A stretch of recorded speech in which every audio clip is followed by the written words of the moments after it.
Down bad. Down bad. Down goes Georgia, losing on the road in Tuscaloosa to Alabama last night. Talk a little bit about the game. I will be doing a Your Season Is Over video. I'm going to try to do it today. I think most of you know by now, but where I live was devastated by that hurricane. There's no power, there's no water. It's probably going to be, they're saying, October 5th, so another week. I don't know what I'm going to do yet. I got out of town yesterday, obviously. Drove up here to Columbia, South Carolina, so I could watch all the football games yesterday and make videos for you, which I did. And you guys did an amazing job, by the way, yesterday of trolling me all day long, like you're supposed to do. So I watched football and made videos like I'm supposed to. You guys trolled me like you were supposed to. You did a great job. I throw out the bait and you guys gobble it up. The comments about my man purse were hilarious. Thank you for that. Yeah, thank you for that. So I'm going to try to do some kind of a Your Season Is Over video at some point later today. Obviously, there won't be any editing or intro music or skits or any of that kind of stuff because I don't have access to my computer to edit all that stuff. So the Your Season Is Over video, when it comes out later today, will just be me talking about all the teams that lost yesterday, and the Heisman list and all that kind of stuff. But I did want to come on this morning and talk about a little bit about the Georgia-Bama game. I guess if Georgia fans or whoever want to take comfort or whatever in the fact that they did come back in the second half, I don't take a lot of comfort in that, honestly. Now, I will say, I guess they could have given up and just rolled over and died and got beat 70-0, which is what it looked like was going to happen in the first quarter and even the whole first half, really. You know, they at least did come out in the second half and make a decent showing of themselves. But it's hard to know, in situations like that, when like Alabama's up so much and they're just dominating the game, they played a totally different defense in the second half, most of the second half. They weren't nearly as aggressive. They sort of, not a prevent defense like you see at the end of the game, but clearly if you watch the game, you know what I'm talking about. They weren't playing the same aggressive style for most of the second half that they were in the first half. And Georgia, to their credit, I guess, took advantage of that and was able to score some points and even took the lead. And that's the unbelievable part to me, is that not that Georgia moved the ball in the second half and scored some points. You see that a lot in blowouts. The Georgia LSU SEC championship game is a good example of this.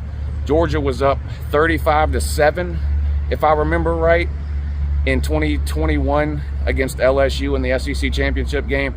LSU changed quarterbacks. Daniels got hurt. Nussmeier came in, and Nussmeier threw for like 300 and something yards in the second half. And it was the same thing. Georgia, philosophically on defense, just way less aggressive, right? But LSU never came close to getting back into that game in 2021. They definitely never took the lead. So that did surprise me. That I don't want to say that Alabama let them come back into the game, although you could make that argument that they sort of eased up there in the second half. But you don't really want to ease up to the point where you let the other team actually take a lead on you. That blew my mind. Georgia had a 1-point lead, 13 seconds, and then Ryan Williams happened. I thought Jalen Milroe played the best game of his career. I've been hard on Milroe about some of the things that I don't think he does well, like the intermediate passing game. He obviously has a great deep ball, and he's very athletic and hurts you with his legs, and he did that yesterday. But he kind of did it all yesterday, and I mean, I know y'all like to shit on me for different reasons or whatever, and you feel free to do that, but I give credit to players when it's due. It's just that when they're bad, I point that out as well. And here, this is a situation, I think, where Jalen Milroe actually played really, really good yesterday in all phases of the game, not just the deep ball, not just the running around. I thought Jalen Milroe played the position of quarterback really, really good yesterday. and Carson Beck did not with all the turnovers. You just can't dig a hole. Like, I mean, you fall behind 28-0 to Vandy, you're not likely to win. You come back and win. So you just can't do that on the road against a team like Alabama. Do I think so? It ended up being a 7-point game. Do I think that looked like a 7-point game when you watch it? No. Alabama was a lot better than Georgia yesterday in every imaginable way. Quarterback was better. The wide receivers are obviously better. I actually thought Georgia's lines of scrimmage played okay, and that was my biggest fear heading into the game, was that Georgia would just get kind of pushed around and dominated on the line of scrimmage, and they didn't run the ball well. Georgia didn't, but they basically had to abandon the run at halftime because they were so far down.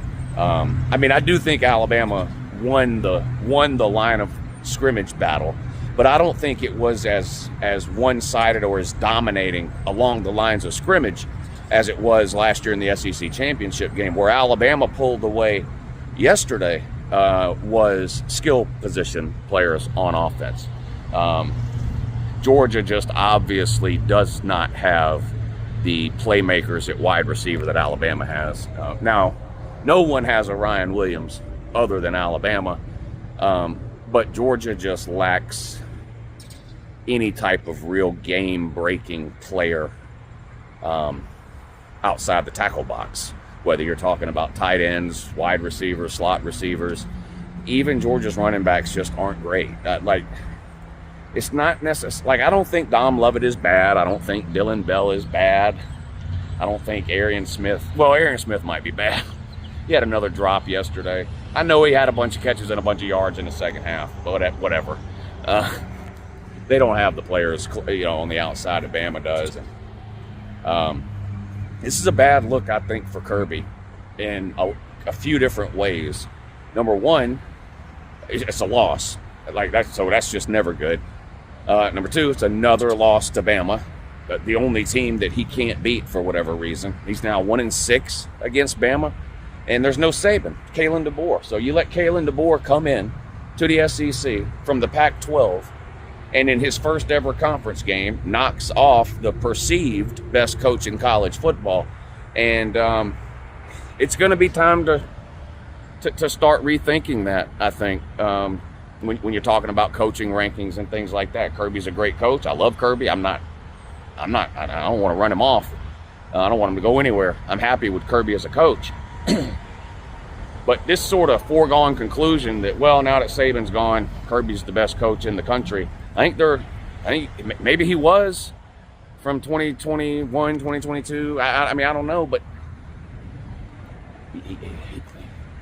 you got out-coached. I mean, being prepared is it falls on the coaching. And so you look at, obviously, yesterday's game. It's 28-0 before you even know what's going on there in basically the first quarter. But not just that. Go back to the Clemson game. No offense in the first half against Clemson. No offense in 4 quarters against Kentucky.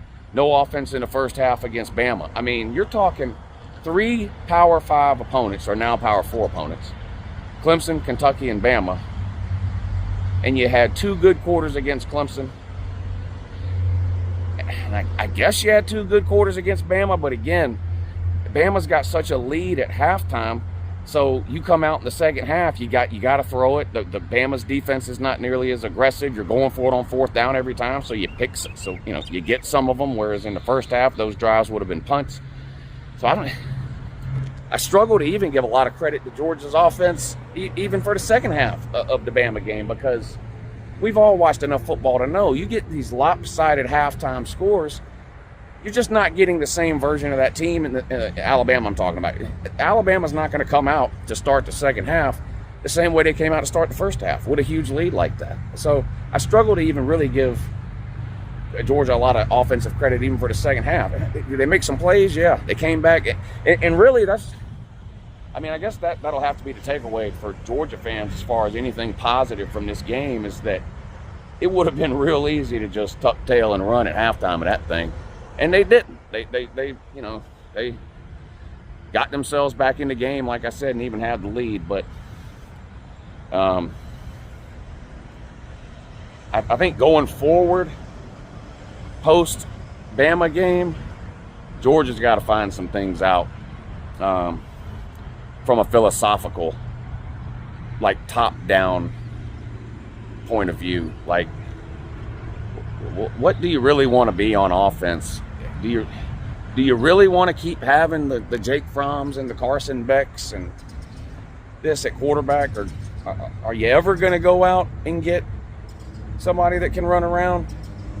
Are you ever going to start recruiting wide receivers? Ever? Georgia hasn't signed a top 100 wide receiver since 2020.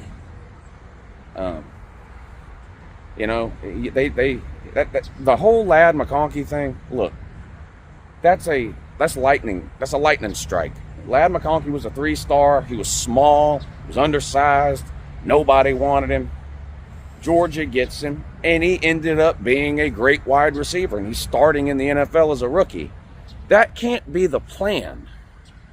That can't be your plan at wide receiver every year, is to hope that you dust off some 3-star that turns out to be a diamond in the rough. That's not a sustainable business model at the wide receiver position. You're going to have to go out and get some playmaking wide receivers. And defensively, boy, that's the worst I've seen Georgia's defense look in a long time, was the first half of that Bama game. And, of course, you give credit to Milroe and those receivers and all that, and the running backs, of course you do. But I'm talking about missed tackles, just effort. It just didn't look good. That didn't look good at all. Games at Texas and at Ole Miss, and then home against Tennessee. Boy, Georgia's going to be lucky to win 2 of those, and that's what it's going to take to get them in the playoffs, I think. Georgia's going to be lucky to win 2 of those.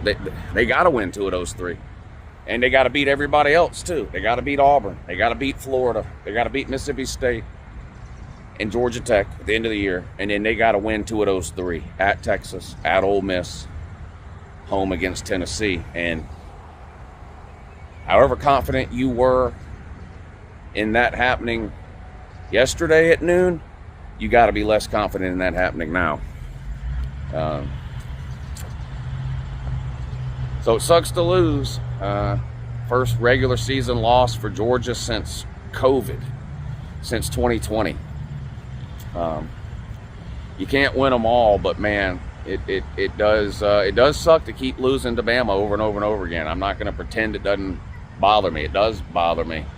I'd almost rather have lost any other. Well, I would have rather lost any other game on the schedule this year than this one, just because of the perception that comes out of this, which is, here we go again. You can't beat Bama. Saban's gone now. You can't beat DeBoer.